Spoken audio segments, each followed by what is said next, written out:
Good morning बच्चों। आज हमारा जो लेसन चला हुआ है फर्स्ट लेसन संसाधन और विकास, उस लेसन का हमारा नेक्स्ट टॉपिक है मृदा संसाधन। तो आज तक हमने मृदा के उपयोग के बारे में, भारत में मृदा के नियोजन क्या जरूरी है, कौन कौन सी संस्थाएं हैं, इससे संबंधित इस लेसन के जो टॉपिक्स हमने यहाँ पर किए थे। आज इसके अंदर हम पढ़ेंगे मृदा संसाधन कि मृदा कैसे एक संसाधन है, मृदा को कौन सी चीजें हैं जो उसको एक संसाधन बनाती हैं, और इसका वर्गीकरण कि भारत में कहाँ पर किस प्रकार की मृदा पाई जाती है। मृदा मिट्टी अथवा मृदा सबसे महत्वपूर्ण नवीकरणीय योग्य प्राकृतिक संसाधन है। अगर एक नंबर में क्वेश्चन आ जाता है कि मृदा कैसा संसाधन है, नवीकरण योग्य प्राकृतिक संसाधन है। कैसा संसाधन है भाई? नवीकरण योग्य प्राकृतिक संसाधन। यह पौधों के विकास का माध्यम है जो पृथ्वी पर विभिन्न प्रकार के जीवों का पोषण करती है। मृदा एक जीवन तंत्र है। कुछ सेंटीमीटर गहरी मृदा बनने में लाखों वर्ष लग जाते हैं। मृदा बनने की प्रक्रिया में कौन कौन सी चीजें सम्मिलित हैं? मृदा बनने की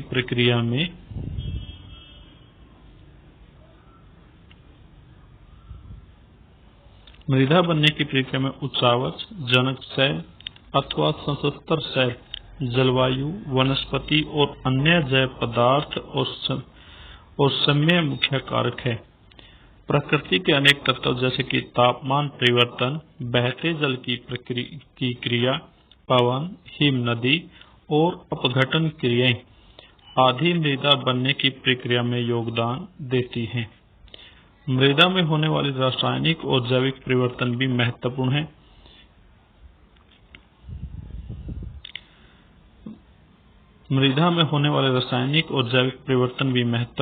मृदा जैव और अजैव दोनों प्रकार के पदार्थों से बनती है। तो इस प्रकार मृदा का निर्माण होता है। ये 3 नंबर में क्वेश्चन पूछा जाता है, या 2 नंबर में इस तरह से आता है कि कौन कौन से कारक हैं, या 3 नंबर में ऐसे आता है कि मृदा के निर्माण की प्रक्रिया का वर्णन कीजिए। मृदा बनने की प्रक्रिया को निर्धारित करने वाले तत्व, जो मृदा के निर्माण की प्रक्रिया को निर्धारित करने वाले तत्व हैं, वो हैं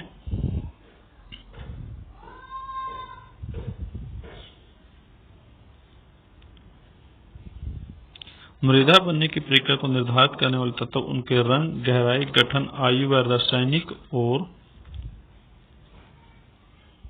मृदा से बने हैं, और भौतिक गुणों के आधार पर भारत की मृदा को निम्नलिखित वर्गों पर वर्णित किया गया है। तो यहाँ से हम करेंगे इम्पोर्टेंट जो क्वेश्चन है मृदाओं से संबंधित, मृदाओं का वर्गीकरण।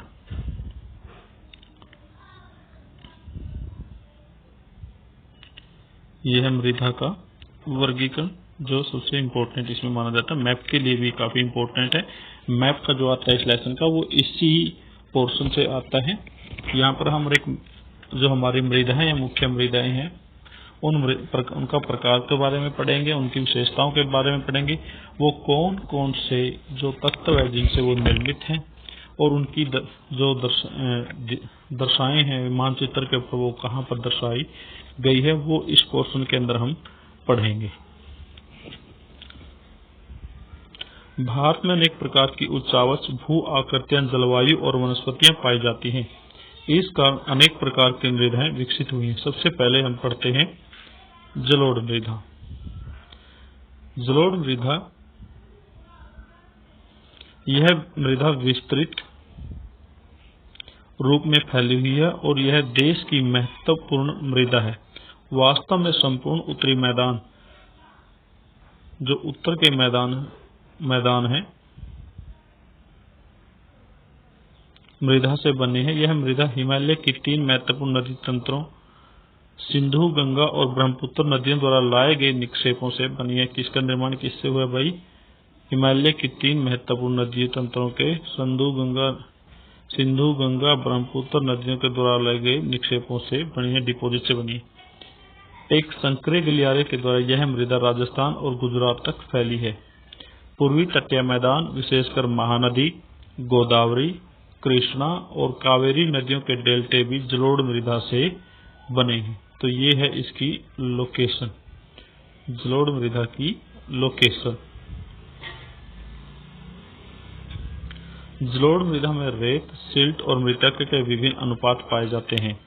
जैसे हम नदी के मुहाने से घाटी में ऊपर की ओर जाते हैं, इनके नदी का जो मुहान है उससे दूर जैसे हम घाटियों की तरफ जाते हैं, मृदा के कणों का आकार बढ़ता चला जाता है। नदी घाटी के ऊपरी भाग में जैसे कि ढाल भंग के समीप मोटे कण वाली मृदाएं पाई जाती हैं।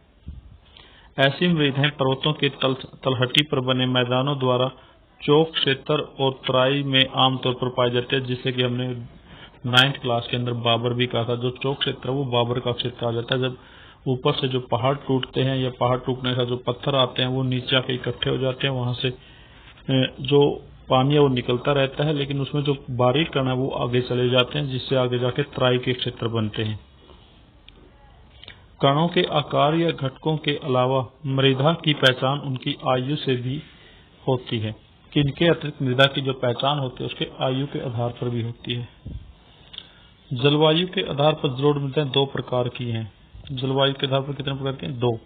पुराना जलोढ़ जिसे बांगर कहा जाता है, नया जलोढ़ जिसे खादर कहा जाता है। बांगर मृदा में कंकर ग्रंथियों की मात्रा ज्यादा होती है, जिसे हम कंकर कहते हैं। खादर मृदा में बांगर मृदा की तुलना में ज्यादा महीन कण पाए जाते हैं, बारीक कण पाए जाते हैं। जलोढ़ मृदाएं बहुत उपजाऊ होती हैं। अधिकतर जलोढ़ मृदाएं पोटाश, फास्फोरस और चूनायुक्त होती हैं। तो कौन कौन से तत्व होते हैं इसमें? पोटाश, फास्फोरस और चूनायुक्त होती हैं। इनके गन्ने, चावल, गेहूं, अन्य अनाजों और दलहन फसलों की खेती के लिए यह उपयुक्त बनाती है। अधिक उपजाऊ के कारण जलोढ़ मृदा वाले क्षेत्रों में गहन कृषि की जाती है। इसकी तीसरी विशेषता कि इसमें कौन सी कृषि की जाती है? गहन कृषि। ये तीन विशेषताएं आ जाती है। उनमें से एक अलग विशेषता होती है, उसमें से हमें आइडेंटिफाई करना होता है कि जलोढ़ मृदा की कौन सी विशेषता इनमें से नहीं है। तीन तो ये है, एक अलग होगी इनसे अलग। और यह जनसंख्या गंतव्य, इसका जनसंख्या गंतव्य चौथी अगर विशेषता आ जाती है तो इसका जनसंख्या गंतव्य अधिक है। सूखे क्षेत्र में मृदाएं अधिक क्षारीय होती हैं। इन मृदाओं का सही उपचार और सिंचाई करके इनकी पैदावार बढ़ाई जा सकती है। पांचवी मृदा क्या? सूखे क्षेत्र में मृदाएं अधिक क्षारीय होती है, सिंचाई करके पैदावार बढ़ाई जा सकती है इनकी।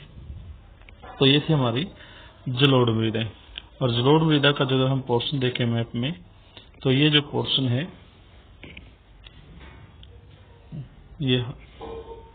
ये वाला जो पोर्शन है वो सारा का सारा जलोढ़ मृदा का है, जो मैप के अंदर आ जाता है। ये वाला, उसके बाद ये थोड़ा सा ये ऊपर चला गया, और ये क्षेत्र, ये सारे के सारे जलोढ़ मृदा के हैं। नेक्स्ट जो हमारी मृदा है वो है काली मृदा। जलोढ़ मृदा के बाद आती है काली मृदा। इन मृदाओं का रंग काला है और इन्हें रेगर मृदा कहा जाता है। पहला क्वेश्चन तो यही आ जाता है कि इसे किस नाम से जाना जाता है? तो इसको जाना जाता है रेगर के नाम से। किसके नाम से भाई? रेगर के नाम से जाना। रंग कैसा इसका? काला है। काली मृदा कपास की खेती के लिए उचित समझी जाती है। और दूसरी विशेषता क्या है? कपास की खेती के लिए उचित समझी जाती है और काली कपास मृदा के नाम से विशेष जाना जाता है। और दूसरा नाम इसका है काली कपास मृदा के नाम से इसको जानते हैं। यह माना जाता है कि जनक शैलों ने काली मृदा के बनने में महत्वपूर्ण योगदान दिया है। इस प्रकार की मृदाएं दक्कन पठार के क्षेत्र के उत्तर पश्चिमी भागों में पाई जाती है। यानी कि हमारा जो दक्कन का पठार है उसका जो उत्तर पश्चिमी, यानी कि अगर हम बात करें गुजरात, महाराष्ट्र और मध्य प्रदेश का जो अरावली की पहाड़ियों से लगता है, या मालवा के पठार का जो क्षेत्र है, वहां पर ये पाई जाती है। ये मृदाएं महाराष्ट्र, सौराष्ट्र, मालवा, मध्य प्रदेश और छत्तीसगढ़ के पठार पर पाई जाती है। तो ये क्षेत्र है जहां जलोढ़ मृदा पाई जाती है, काली मृदा पाई जाती है, ये वाले क्षेत्र में। ये सारा का सारा काली मृदा का क्षेत्र है। यहाँ तक यह काली मृदा का क्षेत्र।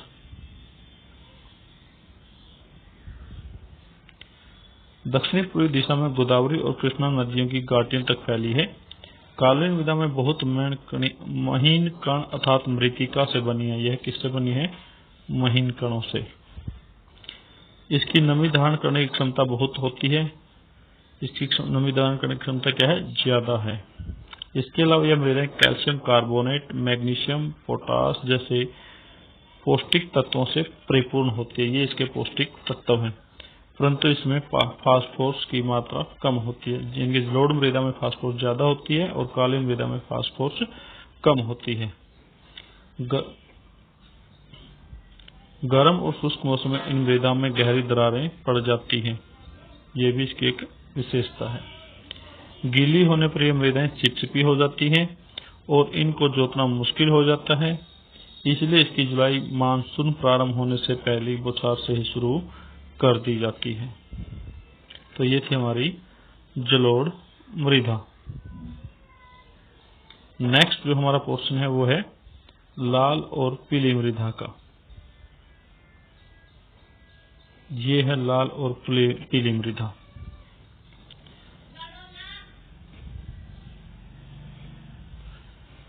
लाल मृदा दक्षिण पठार के पूर्वी और दक्षिणी हिस्से के रेवेदार आग्नेय चट्टानों पर कम वर्षा वाले भागों में विकसित है। लाल मृदा का है दक्षिण पठार के पूर्वी और दक्षिणी हिस्से के रेवेदार आग्नेय चट्टानों पर कम वर्षा वाले भागों में विकसित हुई है। लाल और पीली मृदा है उड़ीसा, जो राज्य इसके अंदर आता है उड़ीसा, छत्तीसगढ़, मध्य गंगा के मैदान, दक्षिणी छोर पर और पश्चिमी घाट के पहाड़ी पद पर पाई जाती है। इन मृदा का लाल रंग रेवेदार आग्नेय और रूपांतरित चट्टानों के लौह धातु के प्रसार के कारण होता है। ये एक नंबर में पूछा जाता है कि इनका रंग किन कारण होता है? किसके कारण होता है? लौह धातु के प्रसार के कारण। इनका पीला रंग इसमें जल योजन के कारण होता है कि जब ज्यादा जल योजन हो जाता है इसमें, तो इसमें ज्यादा जल को समाहित कर ले जाती है तो वो पीले रंग की हो जाती है। तो ये थी हमारी लाल और पीली मृदा। ये कहाँ पर पाई जाती है? अगर हम ये मैप देखें तो ये क्षेत्र है जो लाल और पीली मृदा का है।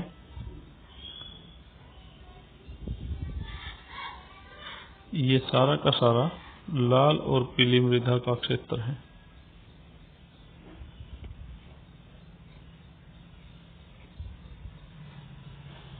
ये क्षेत्र है लाल और पीली मृदा का। नेक्स्ट है लैटराइट मृदा।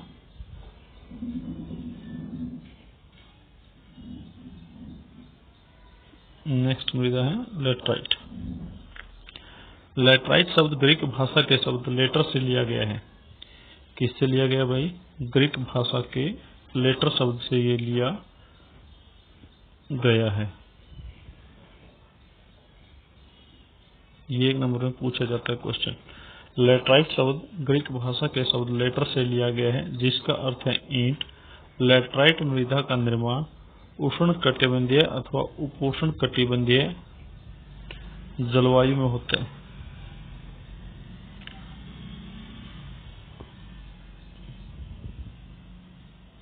जलवायु क्षेत्रों में पाई जाती है तथा शुष्क ऋतुओं में एक के बाद एक आने के कारण होता है।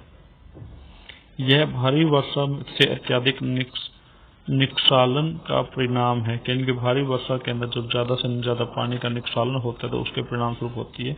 लैटराइट मृदा अधिकतर गहरी और अम्लीय होती है। क्या होती है इसकी विशेषता? क्या है? यह गहरी होती है और इसमें अम्ल पाए जाते हैं, जिसका अम्लों का पीएच मान है पीएच 6.0। इसका ये पीएच ये एक नंबर में पूछा जाता है। इसमें सामान्यतः पौधों के पोषक तत्वों की कमी होती है। यह अधिकतर दक्षिणी राज्यों, महाराष्ट्र के पश्चिमी घाट क्षेत्रों,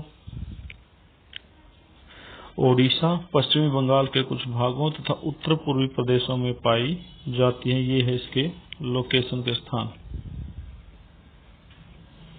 पाई जाती है, वहां इसमें ह्यूमस पर्याप्त रूप से पाया जाता है, ह्यूमस की मात्रा पूरी होती है इसमें, लेकिन विरल वनस्पति और अर्ध शुष्क पर्यावरण में इसमें ह्यूमस की मात्रा कम पाई जाती है। स्थल रूपों में इनकी स्थिति के अनुसार इसमें अपरदन तथा भूमि नमीकरण की संभावना होती है। मृदा संरक्षण को उचित तकनीक अपनाकर इन मृदाओं का कर्नाटक में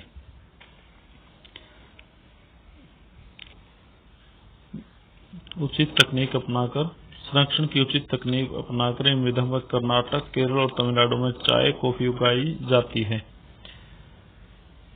तमिलनाडु, आंध्र प्रदेश और केरल में लैटराइट मृदाएं काजू की फसल के लिए अधिक उपयुक्त हैं। इसकी महत्वपूर्ण जो फसलें वो कौन कौन सी है भाई? चाय, कॉफी और काजू, वो इस मृदा में महत्वपूर्ण फसलें की जाती हैं। नेक्स्ट जो क्वेश्चन है वो हम नेक्स्ट वीडियो में करेंगे। Thank you.